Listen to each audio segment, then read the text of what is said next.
Hi, I'm Monica Nangia. I'm the Director of Student and Academic Services at SOAS, which is the School of Oriental and African Studies.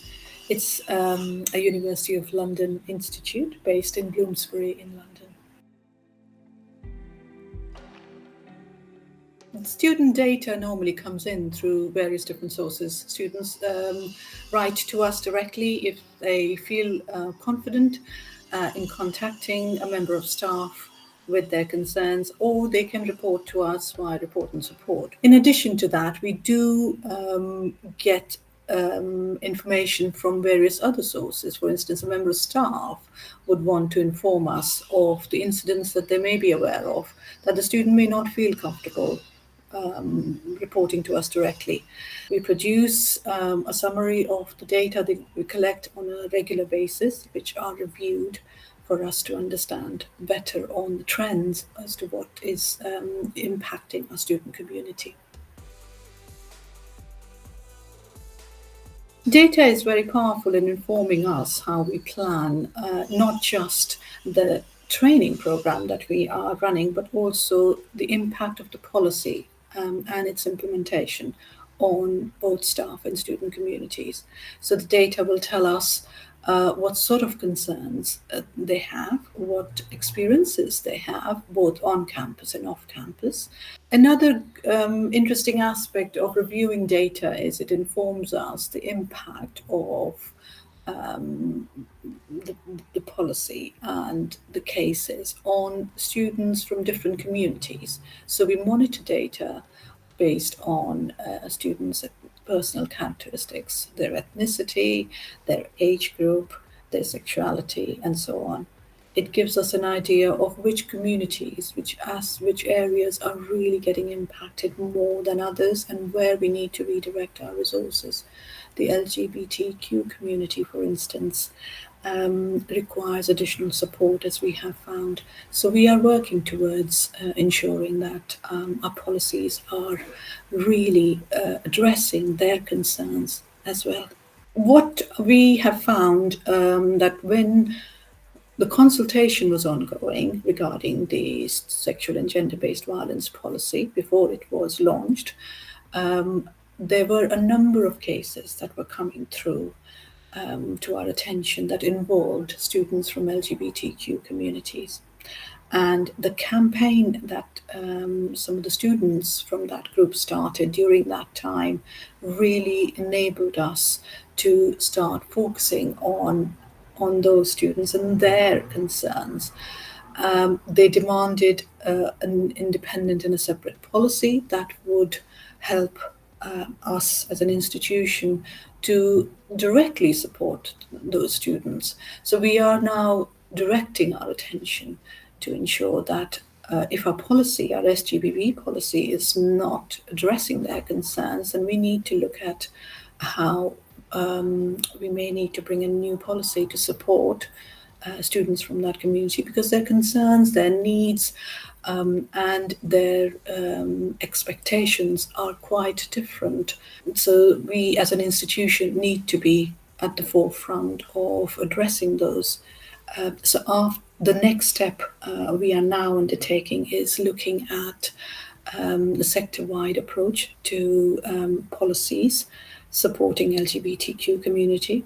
And then we will deliberate whether these should be part of the SGBV policy, or we should require a new policy to support these students. Data is very powerful in informing us how we plan not just the training program that we are running, but also the impact of the policy. So the data will tell us what sort of concerns they have, what experiences they have, both on campus and off campus.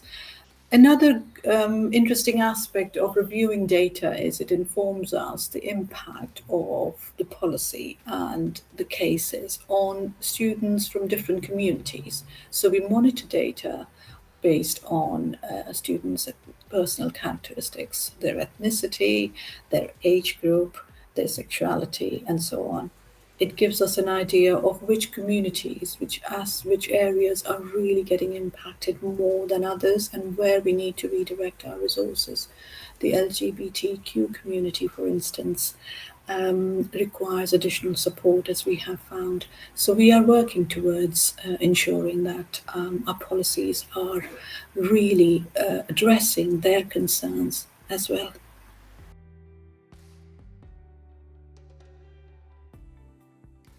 Survivor-centric approach was a term introduced to us by an organization called Empowered Campus.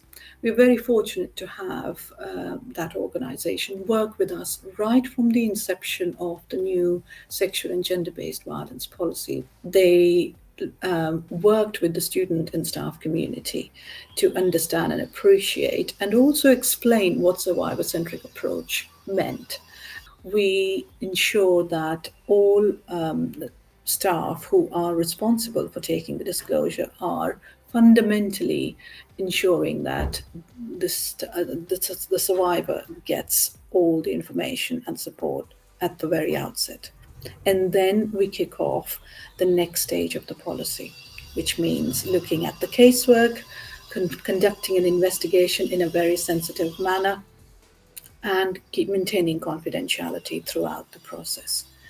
The investigation is then conducted in a way that also ensures that it's survivor centric and does not cause any trauma past the incident itself. The fundamental approach is to avoid trauma of any kind to the survivor.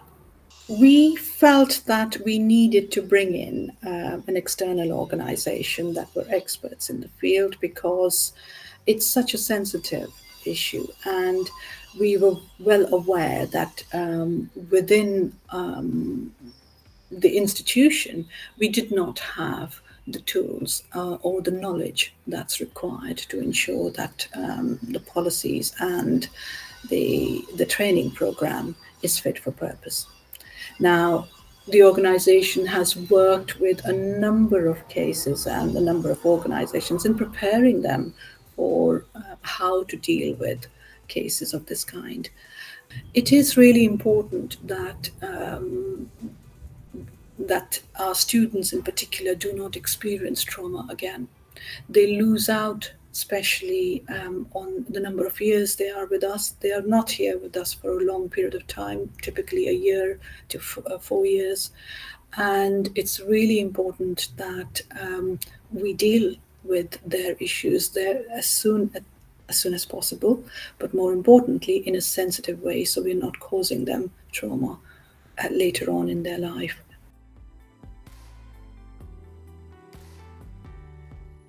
So, as we are very fortunate that our students are very vocal and very aware of the need for an organization to respond to these concerns, not just in our society, but especially in our organization, that we are reaching out to them at the right time with the right level of support and dealing with the cases effectively.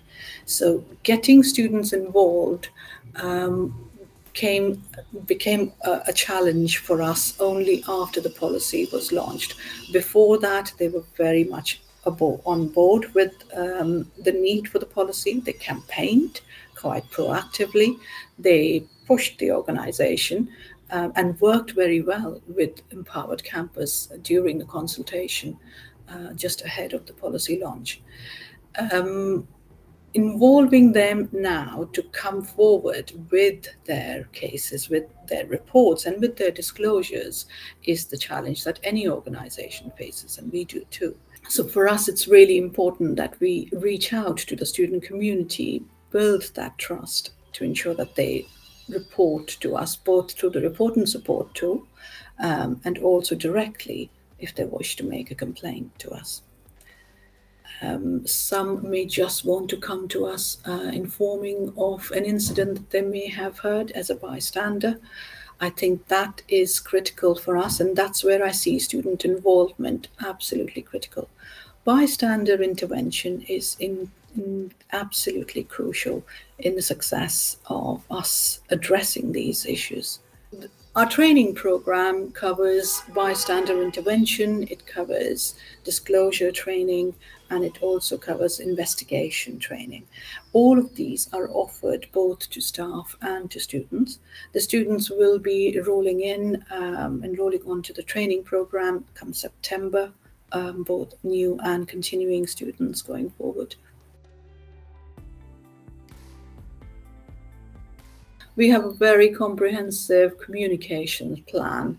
They have been part of our policy development and training programs, communicating to students, raising awareness, but most importantly, involving our students' union, keeping them at the heart of all the developments that we are doing here, has been absolutely critical in raising awareness of our training available to all students, and will continue to do so.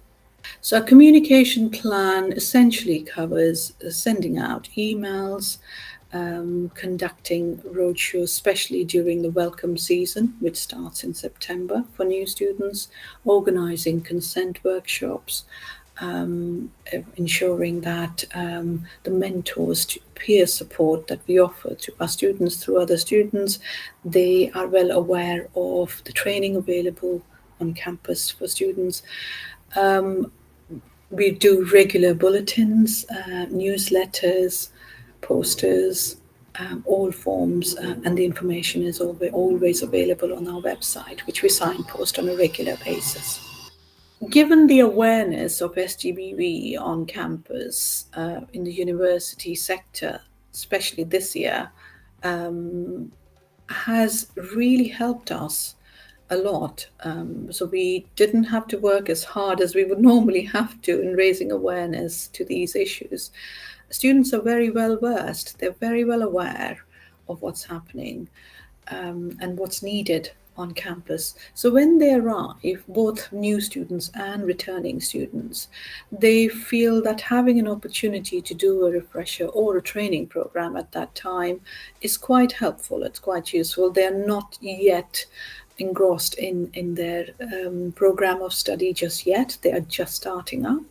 So that is a really good time to engage with them. Returning students, particularly in their third and fourth year, perhaps feel they've done it several times, they don't need to, but you always find that there are student representatives who are really very vocal, very involved, and they are very encouraging. So reaching out to student reps is our first port of call. That always helps. Similarly, for postgraduate students who are here with us typically for a year, again, having the reps, the student representatives, elected representatives, talking about these training programs to them, I've found as quite a powerful tool in ensuring that they take advantage of these. So our approach really is we've got students from all over the world, 160 different countries, and when they first start, as part of their induction and part of their getting to know each other and getting to know the organization, having an opportunity to dip into these training programs, which are made interesting, they're not very drab and dull at all. I think that brings them together as a community. We provide it in such a way that it bonds them to each other and to the organization.